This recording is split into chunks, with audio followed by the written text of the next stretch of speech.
அஸ்ஸலாமு அலைக்கும். Hi everyone, welcome to Mamta's delight.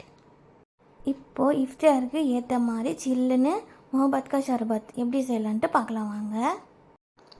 1/2 litre பால் எடுத்து நான் காய்ச்சி ஆற வச்சு சில்லுன்னு ஃப்ரிட்ஜில் வச்சு எடுத்திருக்கேன். இந்த பாலில் ரூ அப்சா சிரப் போட போகிறேன். இது ரூ அப்சா சிரப் இல்லைன்னா உங்கள்கிட்ட ரோஸ் சிரப் இருந்துச்சுன்னா நீங்கள் அது கூட போட்டுக்கலாம். ரூ அப்சா போட்டதுக்கப்புறம் சுகர் போட்டுட்டு இது நல்லா ஒரு மிக்ஸ் பண்ணிவிடுங்க. மிக்ஸ் பண்ணதுக்கப்புறம் நம்ம கட் பண்ணி வச்சுருக்கிற வாட்டர் மில்லன் வந்து போட்டுக்கலாம். வாட்டர் மில்லன் போட்டதுக்கப்புறம் ஒரு மிக்ஸ் பண்ணுங்கள். மிக்ஸ் பண்ணதுக்கப்புறம் சில்லுன்னு இப்போ சர்வ் பண்ணலாம். இந்த பாலில் வந்து எந்தளவுக்கு வாட்டர் மில்லன் ஊறுதோ அந்தளவுக்கு டேஸ்ட்டு நல்லாயிருக்கும். அவ்வளோதான், இப்போ டேஸ்ட்டான முஹப்பத் கா ஷர்பத் ரெடி.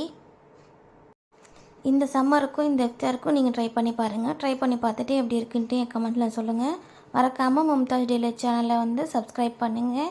இந்த வீடியோ பார்த்து லைக் பண்ணுங்கள், ஷேர் பண்ணுங்கள். தேங்க்யூ ஃபார் வாட்சிங்.